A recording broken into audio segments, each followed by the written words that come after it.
ईश्वर के बारे में तो क्या सोचता है? फिर शुरू हो गया। जब देखो ऐसी बात बोलकर तू बता देता है कि तू मसीही है। तो तू कौन है? रूबन नाम क्यों रखा? नाम बदलने से सीट मिलती है और पैसा भी मिलता है। भला हो उस ऑटो वाले का जिसने बदलवाया। तो तुझे वो पैसा मिल गया? नाम बदलने से नहीं मिलता है, मन फिराना पड़ता है, उसके बाद सब मिलता है। जितनी मेरी मेहनत थी उतना पैसा मुझे मिला। अपने ज्ञान से मैंने शिक्षा भी प्राप्त की। और शांति और सम्मति, उसके लिए एक ही मार्ग है। यीशु के सामने जाऊं, यही ना? सामने जाना अलग है, पर अपनाना अलग होता है। कहीं रास्ते में जाते समय तस्वीर देखकर या चर्च देखकर या क्रूज देखकर तुरंत हम लोग जो चूमते हैं वो है उनके सामने नमन करना।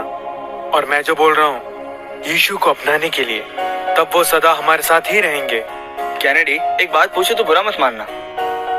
जो यीशु को नहीं जानते हैं, जान के भी अपनाते नहीं, और वो जितने भी लोग हैं वो सबके सब अपनी जिंदगी में बहुत खुश हैं। तो दुनिया की खुशी के बारे में बोल रहा है। मृत्यु के बाद भी एक जीवन है और उसके लिए बहुत से आधार हैं। उसी का नाम है नित्य जीवन, एक निरंतर जीवन। उसके लिए एक ही मार्ग है और वो है केवल यीशु। यीशु वापस आने वाले हैं, इस बात के चिन्ह है जिस बाइबल में दिए गए हैं उस पर मुझे विश्वास है। लेकिन तूने मेरी बात का तो जवाब दिया ही नहीं। वही तो बोल रहा हूँ ना।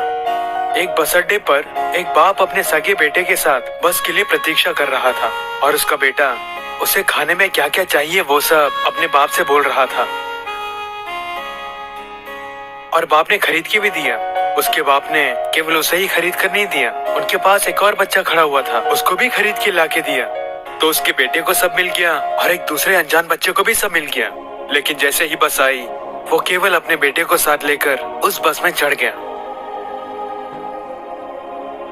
स्वर्ग लोक जाने वाली बस के लिए हम प्रतीक्षा कर रहे हैं। केवल यीशु पर विश्वास रखकर और उनकी संतान बनकर निश्चय ही हम उस बस में जाएंगे, हमें पूरा विश्वास है।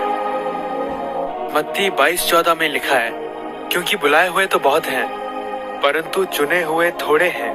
तूने अभी कहा ना कि जब भी मौका मिलता है मैं यीशु के बारे में बोलने लगता हूँ। बात ऐसी नहीं है। इस संसार से जब वो गए थे तो एक बात कही थी, मत्ती 28 का 19 और 20, इसलिए तुम जाओ, सब जातियों के लोगों को चेला बनाओ और उन्हें पिता और पुत्र और पवित्र आत्मा के नाम से बपतिस्मा दो और उन्हें सब बातें जो मैंने तुम्हें आज्ञा दी है मानना सिखाओ। मैं जगत के अंत तक तुम्हारे संग हूँ। हम उसका पालन कर रहे हैं। मसीही धर्म को फैलाने के लिए हम ये सब नहीं बोलते, क्योंकि धर्म नाम का कोई शब्द ही नहीं है। ये तो मनुष्यों ने बनाया है।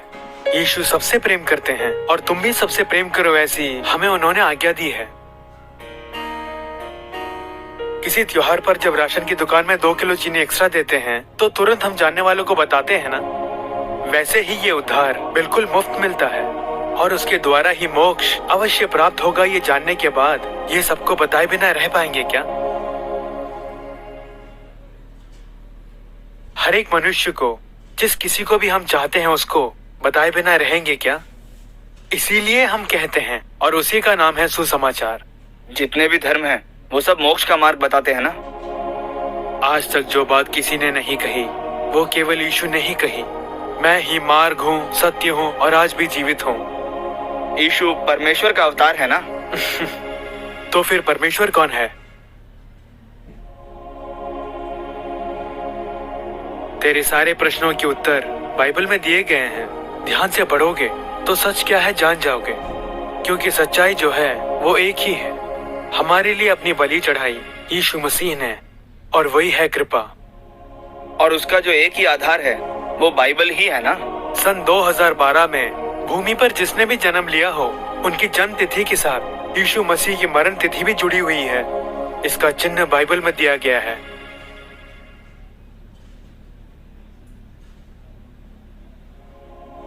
मैं एकदम कंफ्यूज्ड हूँ। सच है या झूठ सोचने लगा है ना, इसीलिए कंफ्यूज्ड हो रहा है। लेकिन ऐसे वक्त में मैं प्रार्थना करता हूँ। प्रार्थना यानी प्रभु से सीधा बात करना, नो मीडिएटर, नो ट्रांसलेटर। और कृपा? दुनिया ने नाम दिया है किस्मत। बिना योग्यता के प्राप्त होती है कृपा।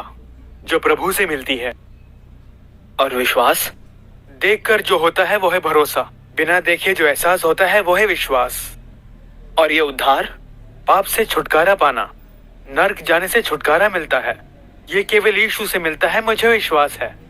इसका मतलब क्रिश्चियंस और दूसरे लोगों में फर्क है? हम जो भी फैसला लेते हैं अपनी सोच से, और उसमें विचार बहुत जरूरी होते हैं।